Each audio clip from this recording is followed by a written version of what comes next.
What up, folks? Happy Monday. It's your girl Keisha, and I'm here with this week's All Tea All Shade Summer House Martha's Vineyard Season 2 Episode 5 review. So we pick up where we left off last week with Bria and Jasmine getting into it because Bria has once again changed her mind and said that she does not want Mariah to come stay at the house. Now, mind you, when Jasmine was on Watch What Happens Live last week, she stated that at that point it had gotten on her nerves and she'd had enough because Bria had been going back and forth, saying it's okay, she can come. Nah, I don't feel comfortable. It's okay. Like, first of all, I don't understand why it was even a conversation if only one person in the house had an issue with this person. And once again, nobody's stating the actual fact that that girl did not violate her or hit her. And it don't make sense because you got an issue with her, but once again, you don't have an issue with somebody you actually did fight. This is so stupid to me. So Jasmine is crying. At this point, we all know that she's pregnant, but the other house guests either don't know or suspect. Bria saying that she was disrespected by Mariah numerous times. What? Girl, okay. Preston and Bria then get into it over the field situation being even mentioned for him to come to the house when he actually did get into it verbally with several of the house guests and made him feel uncomfortable. And Bria was like, well, for instance, it was a situation where you were the only person that said you didn't want to feel in the house and everybody else was cool with it. I still would have respected what you had to say and he wouldn't come. And Preston was like, I don't believe that. And she was like, well, I'm telling you the truth. She was like, I had his best interest for his feelings and no one respects that. So don't with me. And get to doing all that yelling and crap. And I'm just looking like Timon, a Pumbaa, I don't know which one you are. You look like both. Get somewhere and sit down. I am so sick of Bria. I really am. Like, I don't understand why ain't nobody checked her because she ain't no damn thug like she try to act like she is. Like, if somebody don't thump her ass in the forehead and tell her to get somewhere and sit the down, she is so annoying and aggravating, all that yelling and stomping her feet and want to attack everybody and go off. Like, how about y'all vote her ass the out? How about that? How about it need to be a house meeting where y'all all need to come together and tell her that the way that she acts is getting on everybody's nerves and she might have to go if she don't get it together and learn how to talk to people like an adult. Oh my gosh, she is annoying. So Preston was like, no one is scared of you. She's a brat. Let her look foolish, because everybody at this point is like, girl, be quiet. We are at a restaurant. Why are you yelling? Like, stop. I want to go home. Bye. Go home. Run home. Run home. Please, Milo. She looked just like that dog. Bria, then, when they get home, they're in the car. She is mad at Alex and Amir for not speaking up for her and threatens to go home. And one of them was like, she get like this every time she drinks. So now she mad at them and got an issue with them. Shanice is crying because she had to take out a $5,000 loan for a lawyer with this whole court case with old boy. And, she's jobless. So that girl got a lot going on because she just got a new place on top of that. So how am I going to pay my rent? How am I going to pay this loan back? Like, she has a lot going on. So I feel bad for her. I really do. So the next day, Jasmine tells Bria that Mariah will be staying somewhere else, but she will be coming to an event that they're throwing. And she was like, okay. But you can tell she still had an issue with that. Like, she just don't want that girl around, period. And I think it's because she wants to continue on with this narrative that she really got touched. And she did not. But all right. Preston and Bria, when the house goes to play basketball, they sit down and have a one-on-one conversation. And she asks him to talk to Phil, at least on FaceTime. He was like, okay, I can do that. They kiss and make up. I'm sick of them kissing and making up because y'all don't really F with each other like that, for real, for real. And like, I just could not be friends with a person like Bria because she is absolutely just, she's cringy. Like, she's like a nuisance. Like, I just cannot with her. So Bria that night decides that it would be a genius idea to take Milo to the club with them. And then is shocked when she's not allowed in with the dog. Why would you take a dog with you to the club?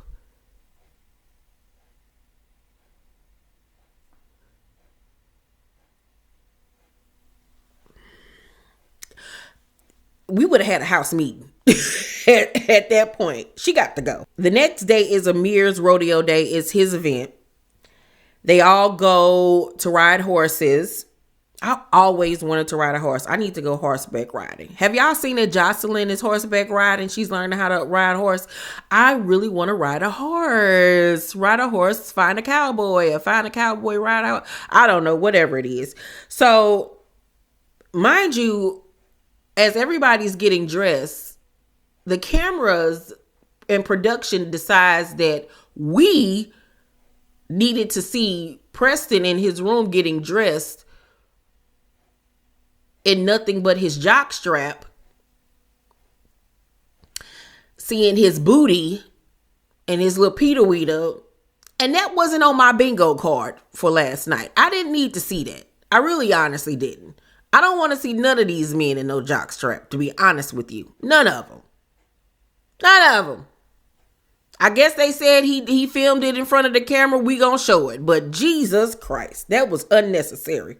While they're there at the rodeo place, at the horse yard, barn, whatever, Preston ends up talking to Phil on FaceTime. They have a very honest, open, genuine conversation, and Phil apologizes. He said that he was on 1,000 that night. He says that he's been in counseling. He's been doing a lot of work on himself.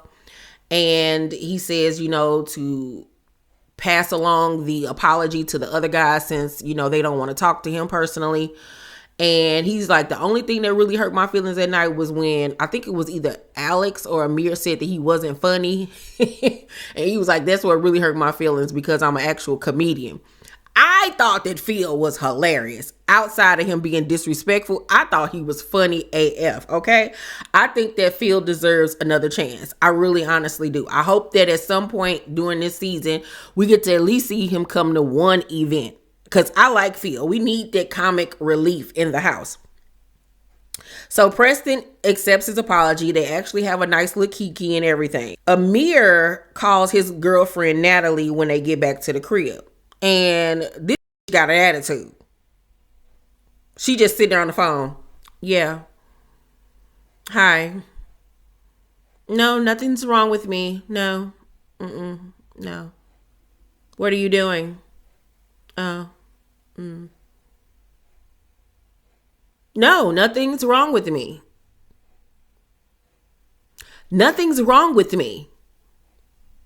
And it's like, obviously something wrong with you. Say whatever it is. Like, she one of them girls that want you to focus all of your attention on her. If you do anything without her, she mad. She is so territorial and controlling. And I don't know why he think this is cute. Okay? She the type of person that's gonna watch you while you sleep. You gonna wake up and she gonna be high. Like, she the type that you break up with her, she gonna put sugar in your tank. Like, you need to get away from her because she is crazy. Okay, that's not normal behavior. So he like, I'm calling to talk to you and like you acting weird and got an attitude. What did I do now? Like, you need to run, sir. Run immediately. And I see why the other girls don't like her already. And I don't even think they met her for real. So at the pool, Bria asked Summer and Noelle, have they talked yet about the whole Alex situation? So Bria was like, y'all met up for lunch prior to the vacation. Why didn't you think to say, hey, I slept with this person in the house? So Summer says, I don't know if she likes him or not. They hadn't met. Bria was like, right. And she was like, let me speak. And she was like, no, I was agreeing with you, girl. Calm down. Calm down, sis. She was like, don't come for me, Summer. Don't do it. So right there, things started off wrong, first of all. But what Bria asked was a valid question. When y'all had this conversation prior to coming in the house, whether she'd met him or not, obviously she had an interest in him. And when she voiced her interest in him when y'all got to the house, you didn't even say then that you'd had sex with him. There's a difference from, yeah, we hung out, it didn't work out, it is what it is, go right ahead, to we slept with each other, it didn't work out. Hey, if you want him, you can, go after him. Those are two different things, my love. I mean, first of all, I don't know if I would have even entertained the situation regardless, since y'all hung out or whatever. I don't know. It just depends. But sleeping with him, absolutely not. I'm not entertaining that. Like, ew, gross. No, not happening. So, like I said, things are already rocky between Bree and Summer. So Summer at this point is aggravated and annoyed. And she was like, it was not my intention to hurt you or set you up to look dumb. Yes, it was. I should have told you, yes, he's been inside me and I made him come multiple times.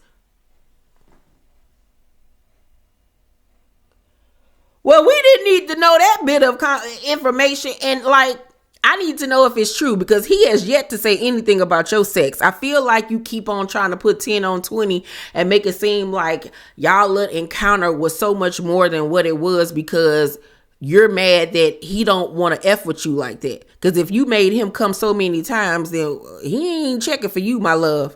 The sex must not have been that good. Because one thing a man gonna do, whether he like you or not, or want to be in a relationship with you or not, if the sex is good, he coming back. He coming back. And he didn't come back, ma'am. So I don't know why you putting all this emphasis on that. She was like, yeah, right. And so Noelle was like, I didn't say that. Like, calm down. So Summer goes in the house mad. Summer and Bria and Jordan are the same person, and it is annoying me.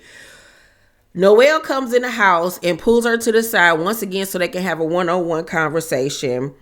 And they end up squashing it again. I'm like, why are we still having conversations about Alex? I thought he don't want neither one of y'all. Why is this even still a conversation? Oh my God.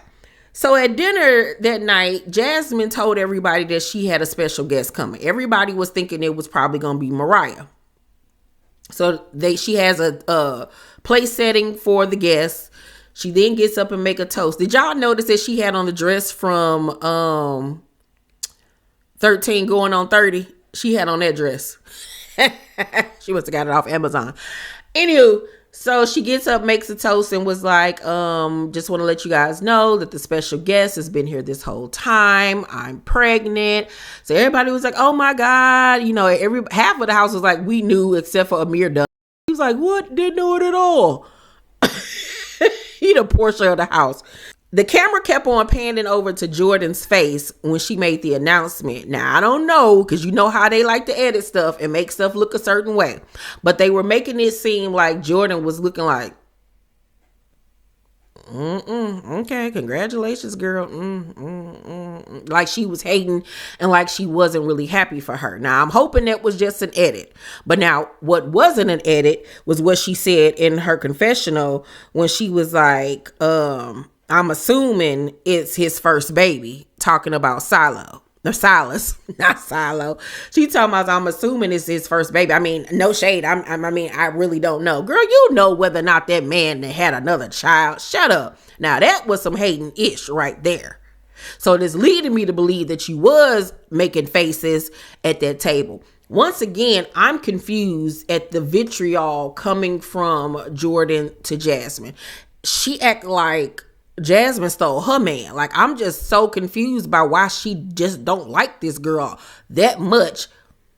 And for what? Like, what did she do to you? Like, I'm so confused. I think maybe Jordan is just in a bad place in her life because she ain't really showed up for real this summer. Like, it's just been an attitude from her from what we've seen. Maybe that's the edit. I don't know. But like, she need an attitude adjustment. Okay. On some John Cena type shit. I don't know what's going on with Miss Girl. So that was basically the end of this week's episode. I'm going to give this week's episode of Summer House Martha's Vineyard, I'm going to give it a B-. It was a good episode. It was cute. I can't wait for next week's episode. Mariah will be at the house. Seems like we're going to have some arguments. I'm looking forward to it. If you guys do not follow me on Patreon, this week I will start watching Being Bobby Brown with my second tier. This is the $10 tier. We will begin watching season 1, the only season of Being Bobby Brown. The first episode will go up this Wednesday, so I'll be dropping an episode every Wednesday afternoon. So make sure you guys join my Patreon and watch along with us as we watch I'm Just Being Bobby Brown. And if you guys have not checked out my first 2 Corinne Steffens videos, check them out. The first one was how she exposed Diddy and Irv Gotti back in 2005. The second one just dropped yesterday, and it was on how Corinne and Bobby Brown had an affair, and she basically shared Bobby with Whitney openly. So make sure you guys check out both of those videos. Please make sure to thumbs up this video, like and subscribe, and hit that notification bell button. I love you guys, and I'll see you on the next video. Bye.